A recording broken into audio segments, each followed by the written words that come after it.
Ich grüße euch und herzlich willkommen. Heute gibt es News zu Total Warhammer 3, denn ein neuer Hotfix ist erschienen. Den ziehen wir uns jetzt gleich auf Deutsch rein. Und es gibt eine super große Mega-Kampagnenkarte von dem Modder Chaos Ruby, die hier in Arbeit ist. Und hier seht ihr auch schon mal einen Vorgeschmack, nämlich Estalia.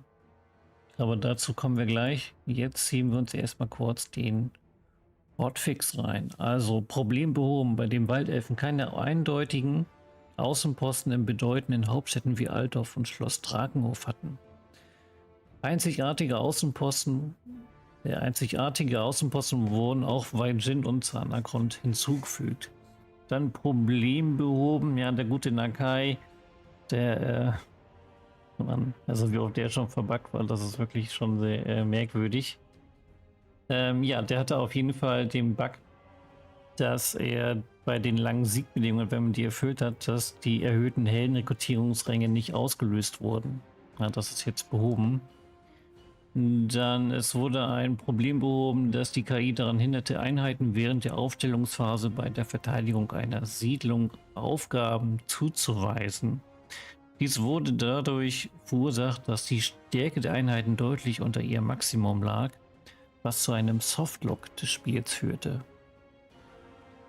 Das nächste ist eigentlich nur eine Änderung, sondern ja, ich würde eher sagen eine Änderung und kein Bugfix.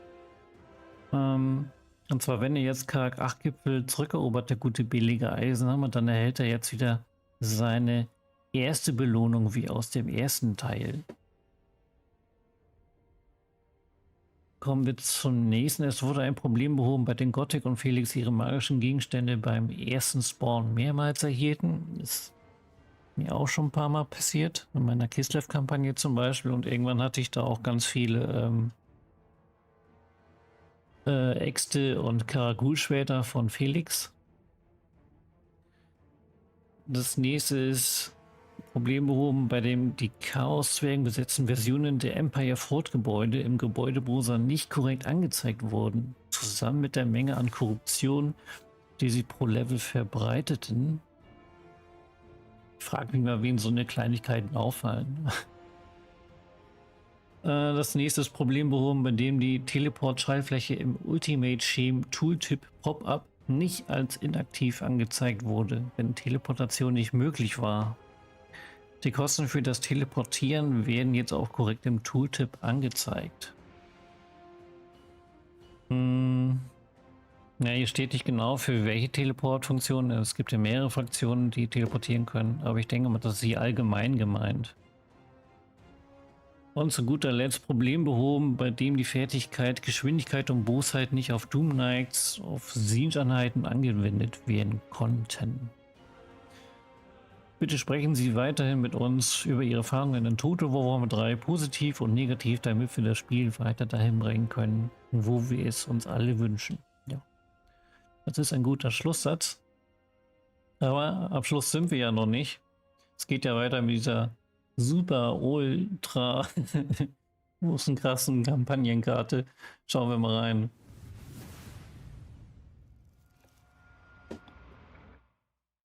Hello everyone and welcome back to the Great Book of Grudges. My name is Nathan and today we're not going to talk about the negative stuff. Let's talk about something really cool.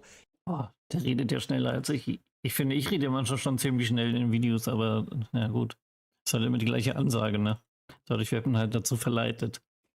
You see, what you're seeing on screen right now is the work of Chaos Robbie and once again the amazing cane tools. So you might have seen these images floating around on the Total War forums possibly, or even Total War Reddit, and yeah, it is very impressive. From what I've understood from checking out various different Discords and different... Ja, hier sehen wir jetzt zum Beispiel jetzt einen Teil von Bretonia und mit ganz vielen kleinen Nebensiedlungen auch.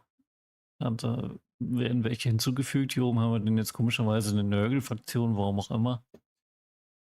Und ich finde dadurch, dass die Map halt so groß ist und noch mehr Siedlungen bekommt, sieht das alles ziemlich leer aus.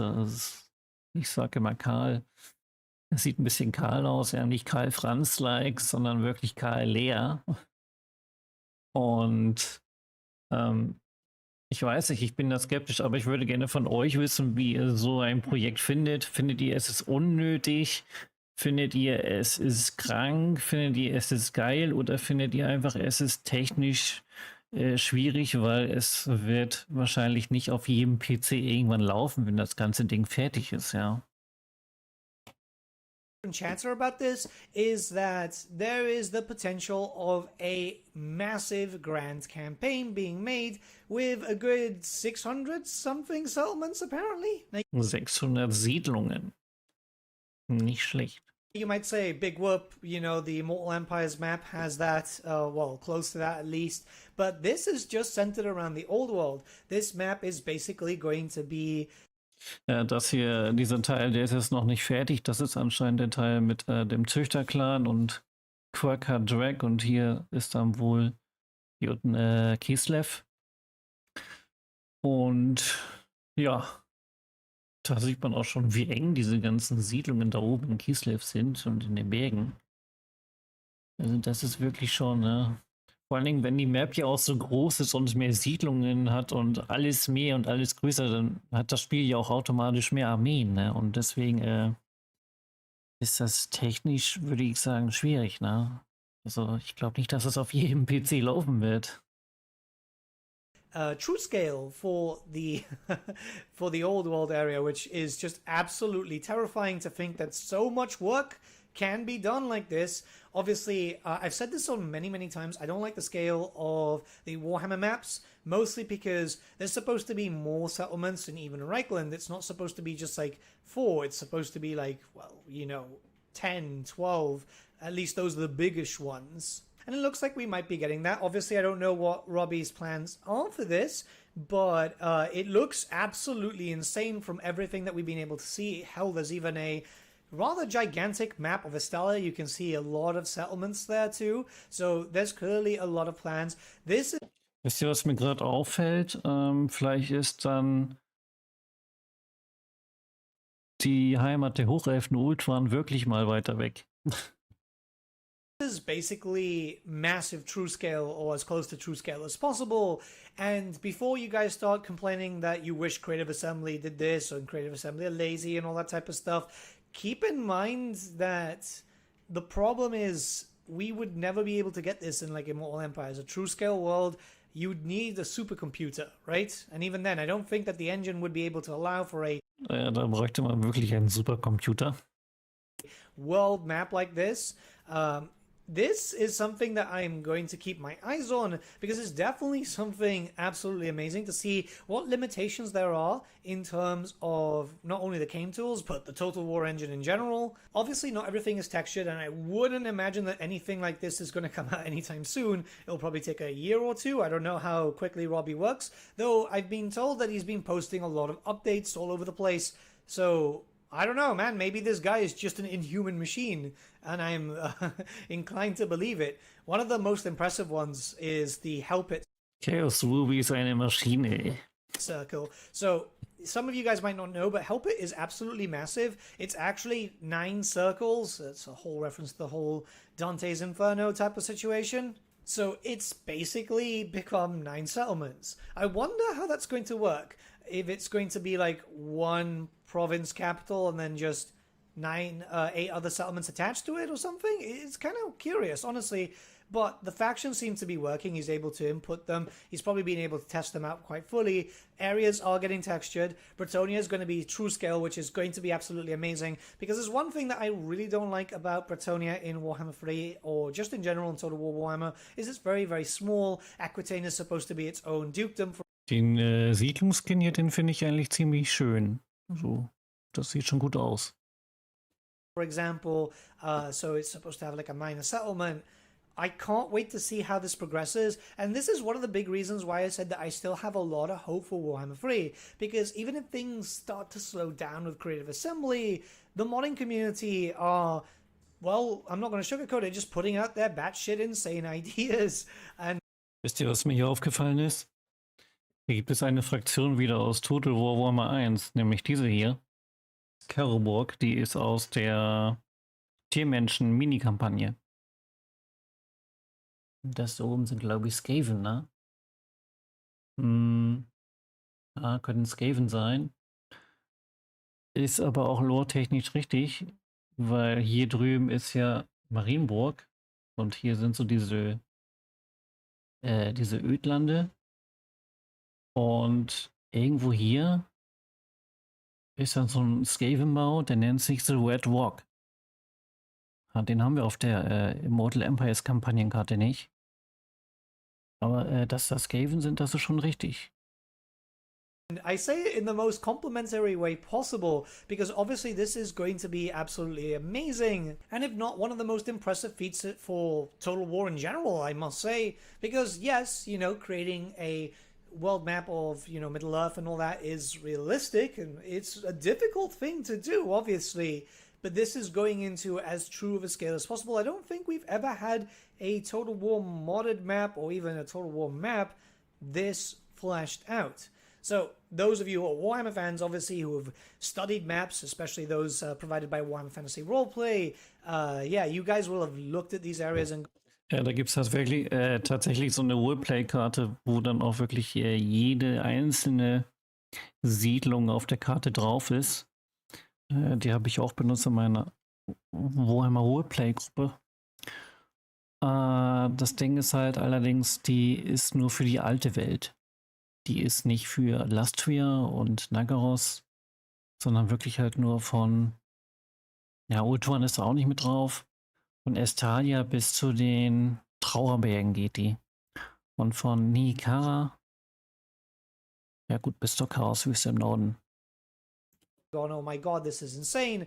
And the more I look at it, like the Estalia thing is the big one for me because, oh my god, the country looks absolutely amazing in terms of just the overworld map type of thing.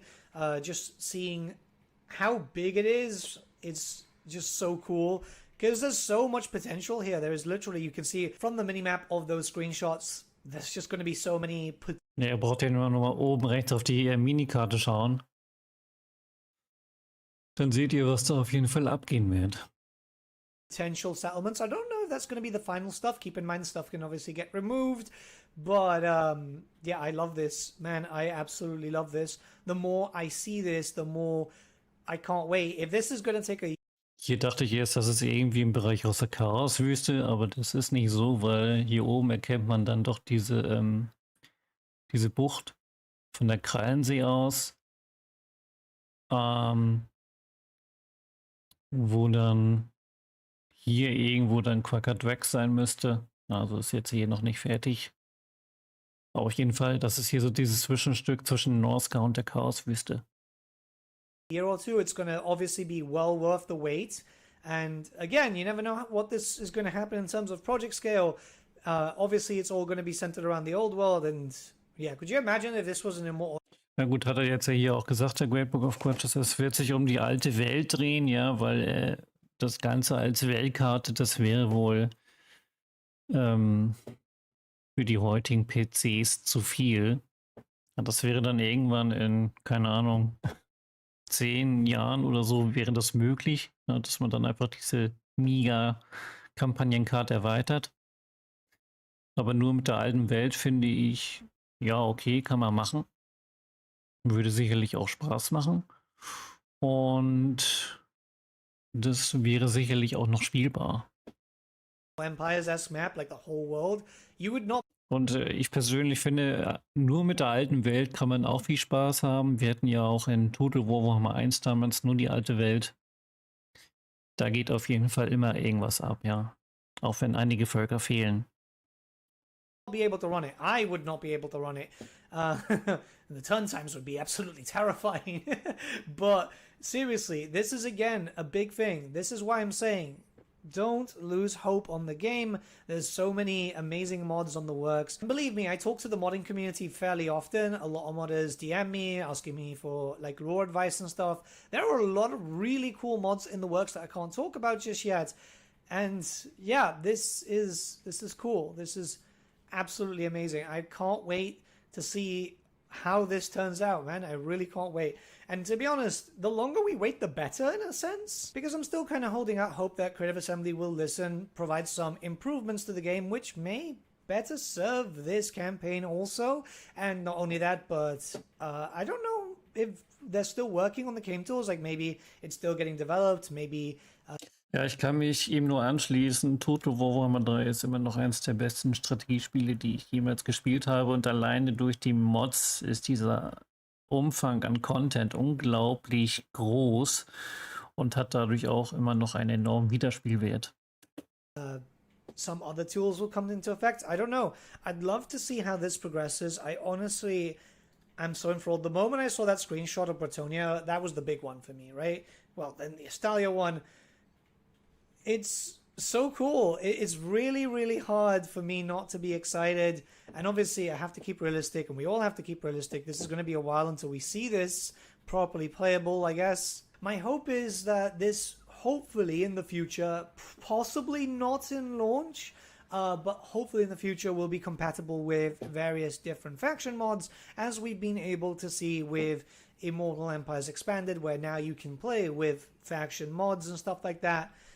Because it would be kind of cool, right? Because, I mean, imagine the Southern Realms factions being playable here. Obviously, there'd have to be a few more minor factions being made and stuff. And, you know, some proper... Ja, natürlich müssen ein paar kleinere Fraktionen erstellt werden. Das hat er jetzt hier aber ja auch schon gemacht, der Modder. Wie zum Beispiel bei Karoborg man gesehen hat. Factions for like all the evil areas in Bretonia, like a proper Red Duke faction again, but that would be in Aquitaine and not Mousillon. And then, you know, obviously the whole Black Knight in Mousillon. You'd get so much variety because there's a lot that is. Ja, da hat er recht, der Rote Herzog, der gehört eigentlich mehr so in die Provinz Aquitaine. Happening in the old world that isn't really represented in Warhammer 3 purely because of the scope and scale. You do have a lot more vampires there, right? The Blood Knights are also in the old world. A lot of the Necrotic vampires are also in the old world. This could lead to a lot of possibilities, like, you know, the forest goblins. You never know if it's compatible, of course. I don't want to get my hopes up too much. I don't want to get your hopes up too much, but this has been absolutely amazing to see. Whether it happens or not, it kind of lifted my spirits a bit. Let's be honest, things have been looking kind of bleak for Total War at the moment.